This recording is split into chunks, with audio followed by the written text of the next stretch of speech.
She declared, "My idol sister is joining us, and you'll help cover her expenses." I replied, "Then I'm leaving." I packed my things and walked out. The rent, now solely her responsibility, has her in a panic. I'm a 29-year-old guy who, 3 days ago, left the apartment I shared with my girlfriend Natalie, 27. We'd been together 4 years, cohabitating for 2. I thought we were on track for marriage. Turns out, our visions for the future were completely misaligned. On Tuesday evening, I got home from work. Natalie was lounging on the sofa with Anadi. Grin, the kind that signals someone's about to spring something on you and expects you to just accept it. "Melody's struggling," she began. "Melody's her 24-year-old sister." "All right," I said, unpacking my work bag, not fully tuned in yet. "She got fired again. This was job number 6 in 2 years. Melody's cycle is predictable. Get hired, perform decently for a month, then slack off, skip shifts, show up late, and get sacked. Same old story." "That's rough," I said, "because what else is there to say?" "So, I offered her a place with us." I froze, turning to face her. "You offered her what?" "My idol sister is joining us. She needs support. She's family." "Natalie, we live in a 1-bedroom apartment. She'll crash on the couch until she's stable." "Here's the issue. Melody doesn't stabilize. She leeches off others and lingers. She stayed with their parents until they downsized and conveniently forgot to share their new address until they were settled." "How long?" I asked. "A few months. And you'll help cover her until she finds a job. Not we. Not can you. Just you'll help." "No, I won't." "Excuse me? I'm not supporting your sister. If she moves in, I'm out." Natalie chuckled like it was a joke. "You're not serious." "Completely serious. You didn't consult me. You announced another adult, jobless and unmotivated, is moving into our 1-bedroom. She's trying. Name one job she's held for over 3 months." Silence. "She's moving in this weekend," Natalie said, as if that settled it. "Then I'm leaving this weekend. Where would you even go?" "My friend Trevor's looking for a roommate. His place is a 2-bedroom. Imagine that." She didn't believe me, kept saying I was overreacting, that I'd calm down. Even as I packed on Wednesday, she thought I was faking. Thursday morning, I loaded my car with everything I owned. The TV, coffee maker, good pots and pans, router, even the shower curtain, because I paid for it. Natalie came home that evening to a half-empty apartment. "What the hell? Where's the TV?" I took what's mine. "Our stuff?" "No, my stuff. Receipts are in my email." That's when it sank in. The lease was in her name only. She insisted on it to boost her credit. Fine by me then. Less responsibility. I'd sent her my half of the rent via Venmo monthly. "You can't leave me with the full rent. You made a unilateral choice about our home. I made one about mine. It's $2,100 a month. I can't afford that alone." Good thing Melody's there to pitch in. The look on her face. She knew Melody wouldn't pay a cent. "This is crazy. You're ending our relationship over this?" "You ended it when you invited your sister without discussing it." That night, I stayed at Trevor's.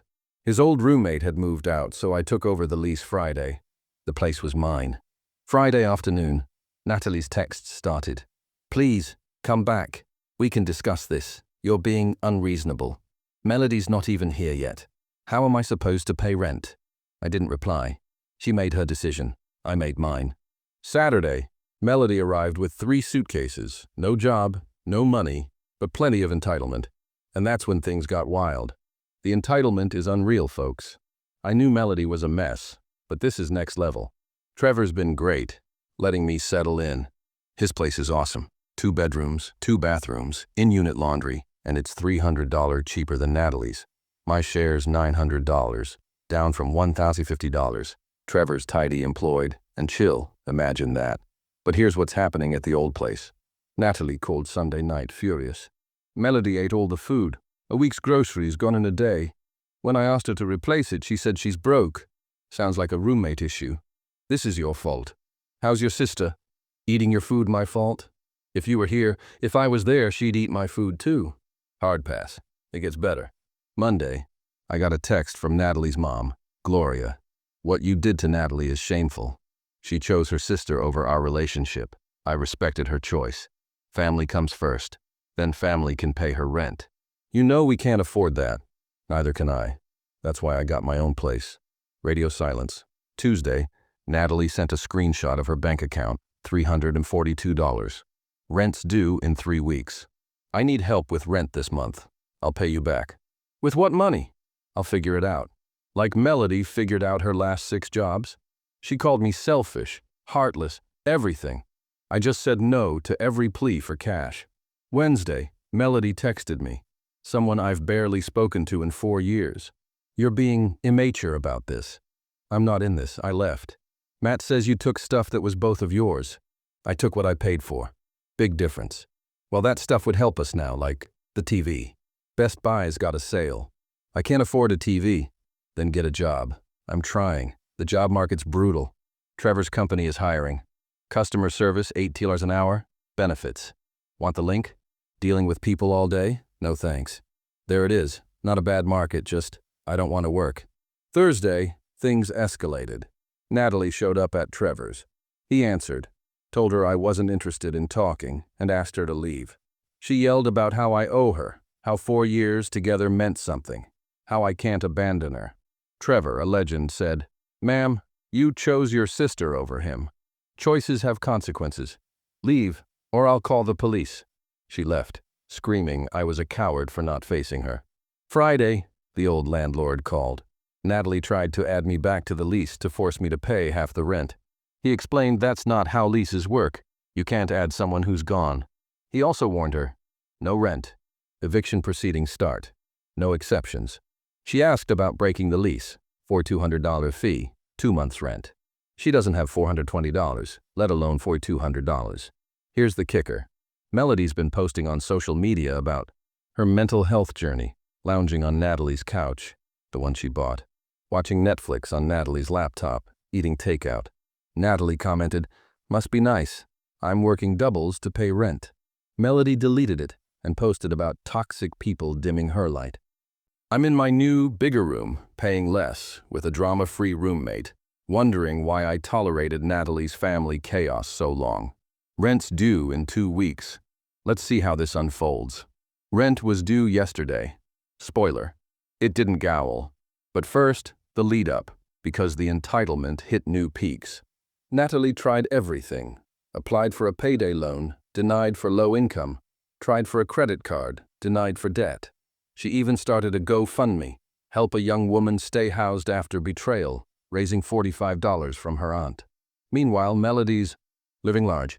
Natalie's friend Rochelle, who always calls out Melody's nonsense, messaged me, "Dude, you need to know what's going on." She sent screenshots from Melody's private Instagram. Melody's ordering DoorDash twice daily on Natalie's credit card.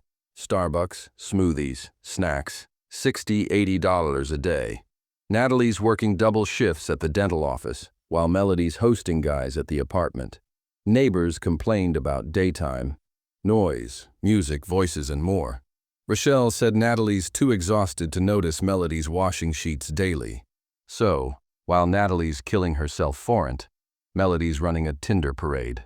3 days before rent, Natalie made a last-ditch effort. She called my mom, asking for $2,000 for rent. My mom called me, baffled. "Why's your ex asking me for money?" "It's not my problem. I moved out." "Good. I'll tell her to get lost." Natalie didn't stop. She called my brother, my college friend, even my boss, who hung up on her. Then Thursday, Melody claimed she got a job at a boutique, even left the apartment dressed nicely for 3 days. Turns out, she was chilling at the mall, sitting in the food court on her phone. Natalie called the boutique to surprise her with lunch. They'd never heard of Melody. The fight was legendary. Rochelle heard it 2 floors down. Natalie finally snapped, telling Melody to contribute or leave. Melody's reply, "You can't kick me out. I have a tenant rights after 2 weeks." She Googled tenant law. Wrong move.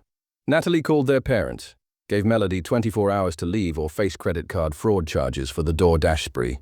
Their parents drove 3 hours together. Their dad was livid, not at Natalie, at Melody. They thought she had a marketing job lined up. She'd lied to everyone. Yesterday, rent day, Natalie scraped together $400 from her paycheck and selling jewelry. She's $700 short. She texted me, "I have most of it. Can you cover $700?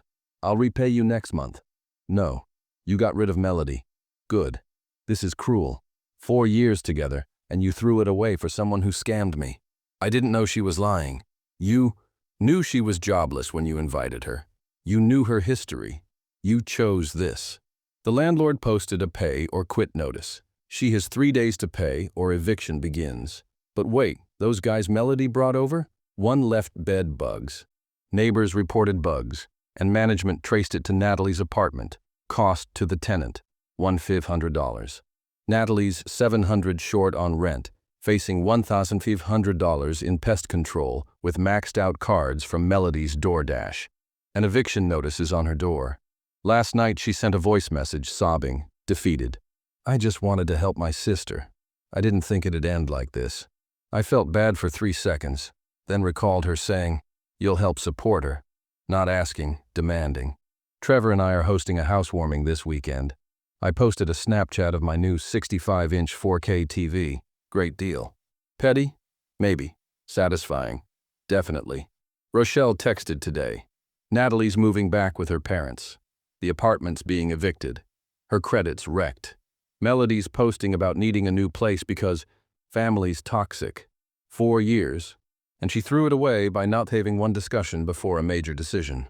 Now she's 27, back in her parents' house, credit ruined, while Melody hunts for her next victim. I'm paying $900 for a bigger room, better apartment, no drama, and maybe something good with Laura, a girl from my gym who got that job Melody scoffed at. She's got her life together, even brought me soup when I was sick. No complaints, just kindness. This is likely my last update. The situation resolved itself in the most poetic way. Natalie got evicted. It's on her record. She couldn't pay rent or the bedbug fee. The landlord started proceedings, and she didn't fight, just packed and left. Rochelle filled me in on the final days. Natalie's parents agreed to take her back.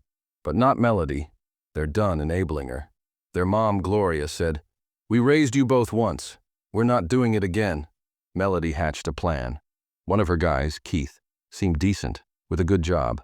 She told him she was fleeing an abusive situation and needed a place. He let her move in. It lasted a week. He came home early to find Melody had moved in her friend Tamara without asking. They were high on his couch, ordered food on his credit card, she memorized the numbers, and Tamara's boyfriend was showering in Keith's bathroom. Keith kicked them out and filed a police report for fraud. Melody tried the tenant rights card again. Doesn't work after a week with fraud involved. She's now couch surfing, burning bridges fast, even trying to move in with a Discord guy in another state. Natalie's still at the dental office, but picked up a Target job to rebuild savings, living in her childhood bedroom at 27. Her credit dropped 150 points from the eviction and maxed cards. It'll take years to fix. She emailed me last week, not asking for money or reconciliation, just apologizing. "I see it now. Everyone warned me about Melody. I see what you were protecting us from. I ruined our relationship and my life for someone who only cares about herself.